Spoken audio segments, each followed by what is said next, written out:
Quem tem razão? Ontem nós tivemos um ato de campanha do candidato ao governo do estado aqui, a Tarcísio de Freitas, e houve um tiroteio próximo justamente ao local de Paraisópolis, na comunidade de Paraisópolis, onde estava o candidato. Ele, numa declaração, inclusive ontem, depois de uma entrevista coletiva que ele concedeu, ele disse que sentiu exatamente uma intimidação. Neste caso, com tiros, podemos chamar de uma intimidação violenta, justificando ali aquele momento como o crime, dizendo este espaço é nosso e não podemos aceitar. O candidato fez menção de que há necessidade, até porque ele conheceu um projeto social que ele elogiou bastante, de qualificação profissional de jovens, de pessoas, de requalificação de alguns também, e ele falou que era importante ter a presença do Estado. A gente sabe que há lugares onde a própria polícia precisa de reforço para entrar, não é novidade, isso acontece há décadas no país. Coronel José Vicente, eu começo com o senhor, só dizer que o doutor Ivan Araújo está presencialmente aqui no estúdio, o Coronel José Vicente participa conosco à distância por teleconferência. Coronel, eu começo com o senhor, que já esteve, digamos, na lida do dia a dia da segurança pública. Por que nós chegamos a esse ponto de ter lugares onde o Estado não se fez presente ou se ausentou de estar presente e o crime organizado é o poder reinante? Olha, Piotr, nós temos uma variedade muito grande de contexto de segurança pública pelo país. Nós temos estados como a Bahia, como o Ceará, como Pernambuco, como o Amapá, por exemplo, são estados que têm um padrão de violência que chega a ser 7 vezes maior que o estado de São Paulo. Essa é uma questão. Um outro problema é que, além dessa violência urbana do cotidiano, do dia a dia das grandes cidades brasileiras, nós temos também uma expansão de crime organizado muito saliente e com muita falha, principalmente das estruturas federais, que precisa acompanhar as coisas que entram pelas fronteiras e se distribuem pelo país. A incumbência principalmente da Polícia Federal. E no âmbito dos estados também, nós temos as facções criminosas que operam com maior ou menor desenvoltura, e isso depende muito dos serviços de inteligência muito articulados entre as polícias civis e militares em cada estado. O que nós percebemos é que quando há uma articulação mais competente, principalmente do âmbito do secretário da Segurança Pública, isso está acontecendo aqui em São Paulo, onde há um esforço maior de treinamento, capacitação, de capacidade de dar resposta do trabalho policial e também um grande desenvolvimento tecnológico que permite, de alguma maneira, fazer acompanhamento de grupos criminosos, até crimes comuns que incomodam muito os cidadãos. Isso mostra um painel de diferentes realidades. Aqui em São Paulo é o estado, junto com Santa Catarina, que melhor se desenvolveram na questão de segurança pública. Eu estou aqui em Portugal, no momento, na cidade do Porto, que é considerada a 4ª cidade mais tranquila do mundo em termos de indicadores de violência. Esperando que um dia cheguemos lá. Mas, enquanto isso, o que se espera dos governadores é assumir efetivamente, não deixar apenas para o seu secretário da Segurança, mas assumir uma cobrança direta da questão da segurança pública no seu estado. Não se pode simplesmente delegar, muitas vezes, para um secretário da Segurança que mal conhece o trabalho policial. Essa é uma realidade da maior parte dos estados. E assumir as políticas para a segurança pública, identificar os gargalos, as grandes dificuldades e, a partir daí, projetar suas estratégias, usar os recursos para reduzir as dificuldades. Coronel, volto ao senhor, já porque o senhor colocou um ponto importante aí, mas já volto ao senhor. Deixa eu ouvir também o advogado especializado em direito penal, Ivan Araújo. Doutor, eu só vou aumentar um pouco o debate, se o senhor me permitir aqui, porque há sempre uma discussão de legalidade. Fato é que nada é mais ilegal e absurdo do que, obviamente, e acho que o coronel deixou muito claro, há situações diferentes de ofensas à segurança pública do cidadão nas diferentes cidades e estados brasileiros, mas nada é pior do que o crime organizado tomar conta de um lugar. Nada é pior do que as pessoas estarem acuadas e não poderem sair, para usar talvez uma expressão do momento, sair com o seu celular, não poder usar o celular porque vai ser assaltado, seja por um bandido de pequena ou de grande monta, não importa. O fato é que aquilo é propriedade dele e foi tomada. Mas toda vez que há alguma ação policial, há uma discussão em relação ao direito. A gente tem aí um problema gigantesco. A legislação atual ou a interpretação por parte das cortes superiores, sobretudo até porque tudo está parando em Brasília, está dificultando o trabalho da segurança pública, ou seja, dos operadores de segurança pública, os secretários e comandantes de polícia? Piotr, inicialmente agradeço por estar aqui com vocês e essa oportunidade de poder falar sobre um assunto tão importante. Essa questão da segurança pública e essa questão correlacionada à legislação envolvida, a legislação ela não é ruim. Nós tivemos o pacote anticrime do Moro, que trouxe, esse pacote trouxe alguns aspectos positivos para melhorar a segurança. O problema é que a nossa legislação ela não é aplicada corretamente. O judiciário ele tem julgado situações semelhantes de formas diferentes. Então, a falta de segurança jurídica, que já foi mencionada aqui, inclusive no momento anterior, ela também vem para o direito penal. De tal maneira que o próprio policial envolvido na segurança pública, ele sente um nível de insegurança que levou até uma modificação, uma inclusão no artigo 25 do Código Penal, que trata da legítima defesa, que o texto nem seria necessário, porque o policial já estaria protegido ali pelo próprio dispositivo anterior, mas exatamente porque não há segurança jurídica. Há uma legislação que merece correção, sim, e acho que é até muito importante dizer que, em relação ao menor infrator, que ao praticar um delito grave, como matar alguém, como praticar um latrocínio, a partir do momento que ele mata alguém, se ele tem 17 anos de idade, ele pode ser, a partir dali, ser considerado o James Bond. Por quê? Porque agora ele tem licença para matar. Porque se ele matar um ou matar 1000, a consequência jurídico-penal é a mesma. Então, nós temos uma legislação, sim, que merece ajustes, e o judiciário também não tem aplicado com regularidade a lei. Para fatos iguais, tem tido decisões diversas. Isso traz insegurança jurídica. Coronel, o senhor fez menção ali, e vou pegar também um trecho do... Pois não, doutor. Pois não, coronel. Eu queria complementar uma questão do emprego, da legislação e do judiciário. Um levantamento feito pelo Centro de Alto Estudo de Segurança da PM constatou o seguinte, que metade dos presos em flagrante pela Polícia Militar, a PM prende 160 a 180 criminosos em flagrante por dia. Metade deles são criminosos que foram condenados e estão cumprindo algum tipo de pena em liberdade. Ou seja, além de se fazer um trabalho de prender criminosos, de serem denunciados, processados, denunciados, condenados, sentenciados, etc., esses bandidos voltam a cometer crimes, fazer tal do retrabalho. Devia estar contido de alguma forma. Claro que apenados precisam, de algum momento, voltar à liberdade, eles podem utilizar algum expediente não restritivo de liberdade, mas é necessário que o próprio judiciário se aprofunde nas condições em que libera indivíduos que simplesmente voltam ao crime e voltam a praticar o crime depois de todo o trabalho da polícia e da justiça de contê-los. Função da polícia, do próprio sistema de justiça criminal, é a função de contenção. Se nós temos essas brechas, é necessário vedar essas brechas que estão aí ameaçando a sociedade.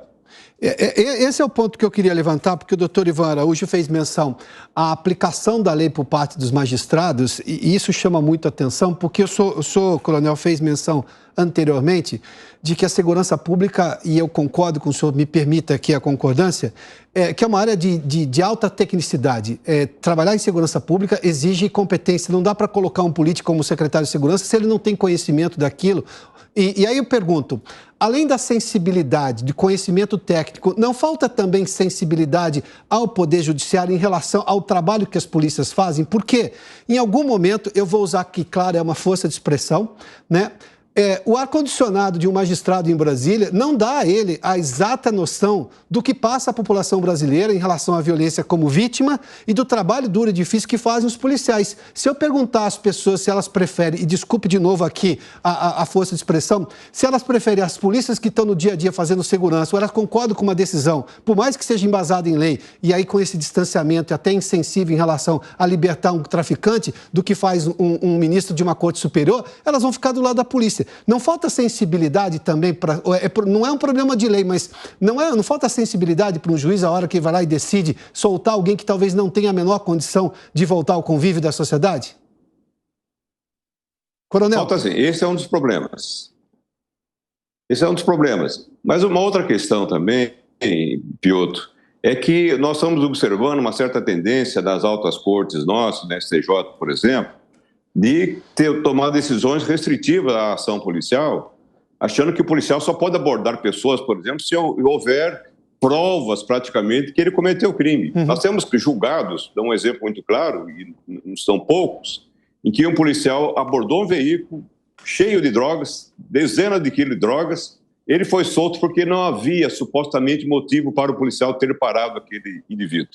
Não havia informações adequadas que comprovassem que era um sujeito devidamente suspeito para essa abordagem. Apesar da prova inegável ali do que foi apreendido, é isso? Apesar da prova do crime, da posse daquela quantidade enorme que é típica de um contexto de crime de tráfico de drogas, né? Então, essa é uma questão que precisa ser... Você falou da sensibilidade, precisa ser trabalhada um pouco melhor, que para a polícia fica muito simples, se ela tiver que apenas agir depois que o crime aconteceu, vão acontecer muito mais crimes. Claro. Os locais onde a polícia faz a chamada prevenção proativa, que outro, doutor Ivan, ela, naturalmente, os locais de maior incidência, ela aborda pessoas, ela tem que fazer contato, com cuidado, inclusive cuidado da sua proteção, mas esse é um expediente que se usa no mundo todo, é uma forma de prevenção extremamente eficiente. Quando a polícia recolhe por intimidação da própria justiça ou intimidação da sociedade, muitas vezes, como acontece com o movimento Black Lives Matter nos Estados Unidos, depois recolhe, o crime simplesmente aumenta. Então, é necessária essa sensibilidade, sim, como você mencionou, para que a polícia seja adequadamente treinada, que seja tecnicamente muito competente em lidar com essas dificuldades, com o cidadão, com suspeitos, mas que ela possa efetivamente ser até estimulada a fazer o seu trabalho. Doutor Ivan, eu quero voltar ao senhor, porque nós entramos justamente nessa questão de análise dos poderes da justiça, porque é uma coisa muito básica na sociedade. Quando a insensibilidade de uma autoridade começa a ficar, digamos, muito intensa e frequente, começa a se perceber até imperícia, na melhor das hipóteses, porque a outra seria má-fé, e aí eu preciso de provas para poder acusar. Mas eu estou aqui trazendo um anseio da sociedade. Na sua opinião, por que essas cortes superiores chegam a esse absurdo, como descreveu o coronel José Vicente, de que a prova encontrada não era suficiente e manda soltar, porque a alegação de que o policial parou aquilo não era suficiente para parar aquele carro que estava cheio de entorpecente? Olha, é difícil essa resposta, viu? Porque... se nós analisarmos do ponto de vista legal, a autoridade policial que atua na prevenção, diante de uma dúvida, vamos imaginar o seguinte, não se pode entrar de madrugada na casa de ninguém, nem com mandado de prisão. Mas se a pessoa estiver praticando um delito, pode entrar em razão do flagrante, para poder realizar o flagrante.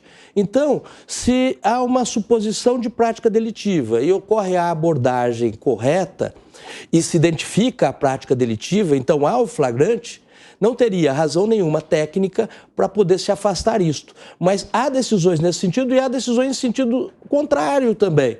Então eu pergunto, como não é homogênea essa posição, isso gera para a sociedade esse sentimento de insegurança jurídica. Porque amanhã cai um problema desse para um advogado qualquer e o cliente dele foi pego nessas circunstâncias. Ele, olha, tenho julgados do STJ nesse sentido. E aí ele tomou uma medida judicial para poder afastar a prisão do cliente dele, considerá-la ilegal, e aí ele não consegue. Aí surge aquela questão, peraí, então por que isto pode ser concedido para alguns e não pode ser concedido para outros? Quando não deveria ter sido concedido para nenhum, não é? Então, a questão é esta insegurança jurídica que decorre dessa variedade de julgados diferentes para situações idênticas. Isso, para mim, é o ponto mais grave que nós temos hoje no judiciário. Coronel José Vicente, se a polícia faz uma investigação, isso é inteligência policial, para chegar a alguma conclusão de que naquela área é necessária uma atuação da polícia maior. Se ela faz política de polícia preventiva, isso também faz sentido, porque ela não vai lá à toa, ela vai baseado em fatos. Ou seja, se ela pratica inteligência policial, que é o que todo mundo pede a toda hora, porque isso economiza recursos e aumenta a eficiência. E aí vem uma decisão, como essa que o senhor narrou, de um ministro de Corte Superior, que a razão pela qual a abordagem não foi suficiente, embora a prova cabal do crime estivesse ali, O que fazem os governadores? Porque eles vão ser cobrados por segurança pública. É natural esse tema. Há uma sensação de insegurança no país, em maior ou menor grau, dependendo do lugar onde você vive. Mas o que o senhor imagina que governadores vão ter de fazer? Por mais que ele oriente, então, pegando a sua primeira resposta, e tenha lá um técnico de segurança pública competente, se vem uma decisão dessa de uma corte superior, o esforço aqui, digamos, no dia a dia, na rua, não teve tanto efeito. Olha, Piotr, vou usar uma expressão ruim aqui. Esse tipo de decisão é uma decisão que não pega. Porque o que acontece? O trabalho policial não é um trabalho judicial, não é um trabalho jurídico, é um trabalho do dia a dia, de uma administração pública, praticamente. Muitas dessas decisões das nossas cortes estão querendo levar para o dia a dia policial as questões do processo judicial. E não é assim que funciona. O fato é que, uma vez identificado problemas numa área, numa delegacia, num bairro, numa pequena cidade, a polícia precisa ir até lá, ou fazendo uma investigação, evidentemente, identificar indivíduos que estão agindo, ou simplesmente a polícia militar colocando o seu patrulhamento preventivo para fazer a dissuasão nessas áreas. Isso é o que se faz sempre no mundo todo e vai continuar sendo feito. O problema é que, muitas vezes, essas decisões acabam criando confusões, porque a polícia tem seu esquema de treinamento. Esse treinamento vai desde a formação dos primeiros policiais ao retreinamento que já estão na força. Isso pode gerar confusão e enfraquecer o trabalho policial. Nós já temos dificuldades imensas, principalmente para os policiais militares que estão na frente, que estão nas ruas. Eles têm um ambiente extremamente hostil, são hostilizados não só pelos criminosos, sim, pela população muitas vezes, pela mídia, ganham mal, dá uma dificuldade de trabalho muito grande. E só falta, naturalmente, criar mais embaraço para o trabalho dele. Eles precisam de condições de trabalho e muita motivação para fazer um bom trabalho. Isso vem sendo feito, como eu já mencionei, em São Paulo e Santa Catarina. Esses bons resultados aconteceram porque a polícia se aplicou. Os governos, naturalmente, deram o apoio, mas foi iniciativa da própria polícia, na verdade, para tornar melhor a capacidade de resposta da polícia. A população precisa desesperadamente de policiais que tenham capacidade de eficiência na resposta. É a eficiência que intimida o criminoso, é a eficiência que aumenta a confiança da população na sua polícia. Você mencionou aí, com razão, nós temos áreas, em alguns estados, como é o caso do Rio de Janeiro, e algumas pequenas manchas aqui no estado de São Paulo, em que criminosos impõem uma tirania às pessoas que moram ali, o tal do governo paralelo. Não é a lei da sociedade, não são as leis penais, são as leis desses grupos. No Rio de Janeiro são centenas de comunidades dominadas por grupos traficantes e por milicianos. E, nesse caso, o Estado precisa estar sempre presente e precisa levar essa confiança. É importante sempre lembrar que quando o cidadão está aflito, está doente ou está sentindo intimidade, com receio, quando ele liga o 190, sim, o Estado é obrigado a se apresentar na porta dele na figura de um policial normalmente uniformizado. E ele precisa estar muito bem, porque essa capacidade de resposta eficiente é um fator fundamental para a segurança da nossa sociedade.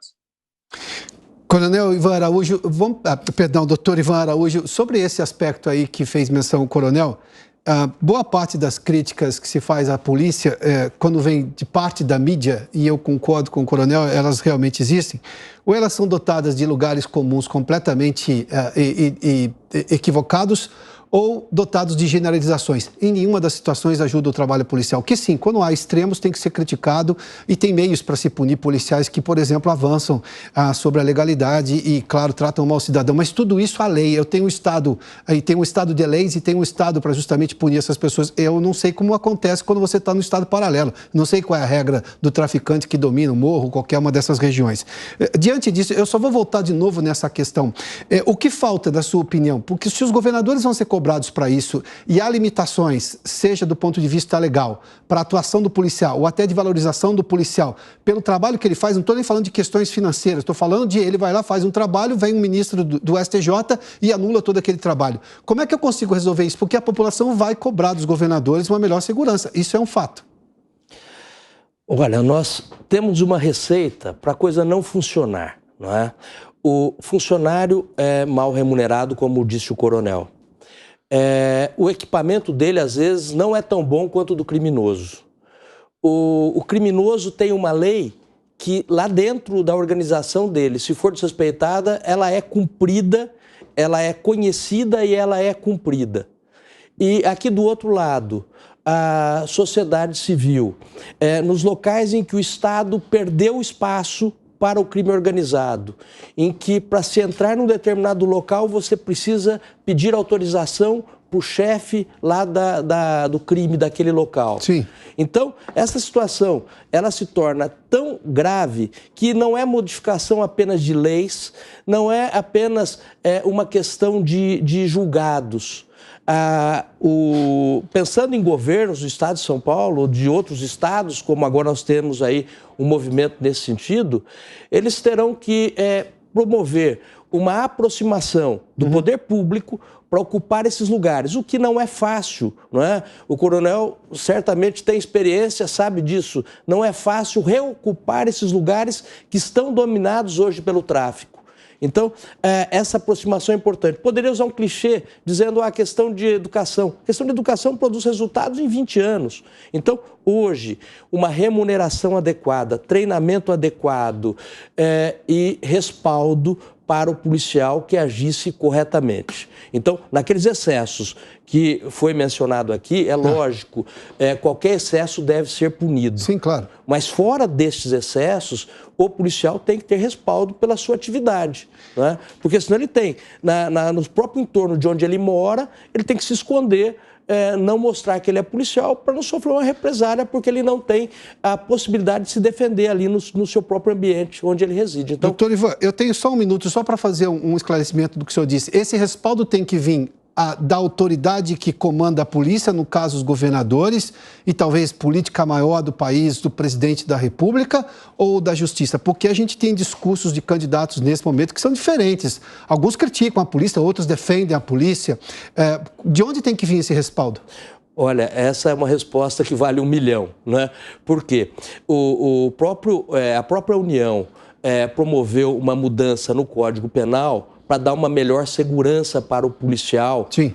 Lá incluindo um parágrafo no artigo 25 do Código Penal para permitir que naquelas situações de conflito ele pudesse ser respaldado pela legítima defesa. E isto, só mudando a lei não resolve. Também. Então, além da mudança na lei, nós temos também que conseguir no judiciário o respaldo para toda a coletividade, para a pessoa trabalhadora, seja policial ou não policial, que ele tenha o respaldo do judiciário. E para isto, nós pensamos o poder maior, que é o Supremo, ele que vai estabelecer regras de cima para baixo. Tá bem. Não é? Coronel José Vicente, rapidamente, 30 segundos, só para deixar essa pergunta também para o senhor. De onde tem que vir esse respaldo? Porque o discurso político dos candidatos, há discursos de candidatos extremamente que posso dizer, apoiam os policiais, reforçam essa segurança policial. Há outros discursos que vão no sentido contrário. De onde tem que vir esse respaldo? Olha, Piotr, se espera que os governadores exerçam uma liderança política que eles têm, que foi dada pelos votos, e eles busquem todo o espaço de diálogo possível para essa cooperação e busca de resultados. Tá bem. Buscar o Ministério Público, buscar o Judiciário. O Judiciário tem sido muito colaborativo, pelo menos aqui em São Paulo. Buscar essas instâncias é um trabalho de coordenação fundamental para o governador. Não é apenas ser o chefe da polícia, mas um grande concerto, um grande entendimento para que todas essas forças confluam para melhorar o resultado da segurança. Tem muito a se fazer com esses diferentes atores desse sistema. Coronel José Vicente da Silva, especialista em segurança, doutor Ivan Araújo, advogado especializado em direito penal. Senhores, muito obrigado pela participação nesse debate aqui do Prós e Contras.